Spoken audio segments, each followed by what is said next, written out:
Stage অ্যাঙ্কারিংয়ের ক্ষেত্রে সবথেকে important সেটা হচ্ছে বডি ল্যাঙ্গুয়েজ, পাবলিককে হুক করা।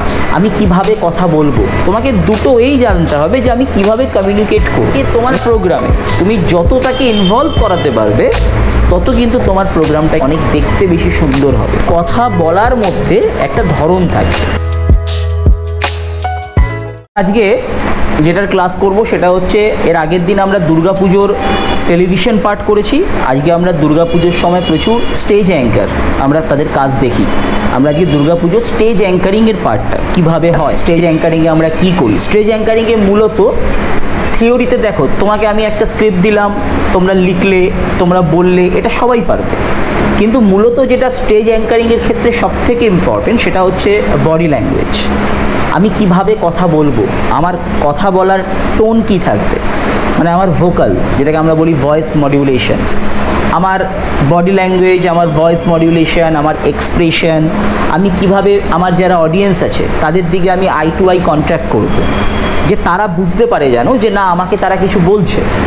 তো সাপোজ আমি যদি কোনো অডিয়েন্সের দিকে যদি আই টু আই কন্ট্যাক্টই না করি, তাহলে পাবলিক কী ভাববে, পাবলিক বোর হবে, পাবলিককে এন্টারটেন করতে হবে। ধরো আমি দুর্গাপুজোর প্রোগ্রামে তোমাদের মনে হতেই পারে যে আমি কি এন্টারটেন করবো, কিন্তু দুর্গাপুজোর প্রোগ্রামটা তো একটা আমাদের বাঙালির শ্রেষ্ঠ উৎসব। সেখানে তো আমি একঘেয়েমি বোরিং কথাবার্তা বলবো না, এতে কী হবে, পাবলিক এতে বোর হয়ে যাবে, পাবলিক কোনো কিছুই শুনবে না। পাবলিক আলটিমেট কী করবে, পাবলিক চলে যাবে, বা তারা মোবাইল দেখবে, তারা ইগনোর করবে আমার প্রোগ্রামকে। তো আলটিমেট সেখানে আমি একজন ভালো অ্যাঙ্কার নই। দুর্গাপুজোতে দেখবে এই দুর্গাপুজো থেকেই শুরু হয়ে যায় কিন্তু বিভিন্ন পাড়াতে বিভিন্ন প্রোগ্রাম, স্টেজ প্রোগ্রাম, কালী পুজোতে, দুর্গাপুজোতে, জগদ্ধাত্রী পুজোতে, তারপর আস্তে আস্তে শুরু হয়ে গেল শীতকালীন প্রোগ্রাম, তারপর শীতকাল পড়ে গেল, তারপর 25শে ডিসেম্বর, তারপর 31 এবং 1 জানুয়ারি বছর শুরু। তো এই সময়টা প্রচুর স্টেজ প্রোগ্রামের জন্য নতুন নতুন ছেলে মেয়েদের প্রয়োজনীয়তা হয়, তাদের প্রচুর ডিমান্ড হয়। এবং অনেক আমাদের পুরনো ছাত্রছাত্রী আছে যারা কিন্তু স্টেজে প্রোগ্রাম করে। এটা কিছুই না, এটা একটা ফান্ডা, তোমাকে এটা জানতে হবে। তোমাকে শুধু টেলিভিশনের জন্যই আমি জানলাম, টেলিভিশন পার্ট আমি আদার্স কিছু জানলাম না, এটা নয়।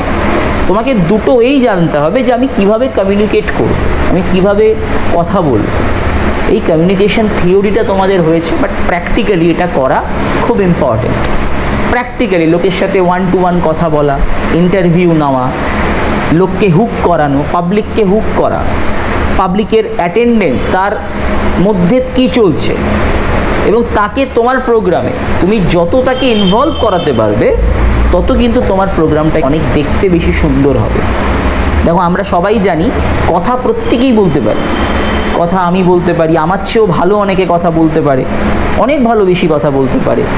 আবার তোমরা অনেকেই আসো, তারা চেষ্টা করছো কথা বলার, আর তোমরা কি এমন যে তোমরা কথা বলতে পারো না? তোমরা কথা সবাই বলতে পারো, কিন্তু কথা বলার মধ্যে একটা ধরন থাকবে, কথা বলার একটা বেসিক টোন থাকবে, যেখানে আমরা প্রতিটা ওয়ার্ডকে জোর দেব, যেখানে আমরা একটা স্ক্যানিং মেনটেন করব, যেখানে আমরা কিওয়ার্ডস মেনটেন করব, যেখানে আমরা চেষ্টা করব সেই ওয়ার্ডগুলো দিয়ে একটা যেন সুন্দর যেন শব্দ আমাদের কানে লাগে, এবং সেখান থেকে যেন আমরা একটা ফিল করতে পারি, এবং আমরা ধরে ধরে কথা বলবো, একদম তাড়াহুড়ো করবো না।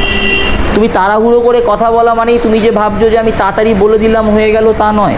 দেখো ভালো কথা বলা জানা, তুমি আগামী দিনে স্টেজ অ্যাঙ্কারিং করো বা নিউজ প্রফেশনে আসো, নাই আসো, সেটা তোমার ব্যাপার, তোমার ডিসিশন।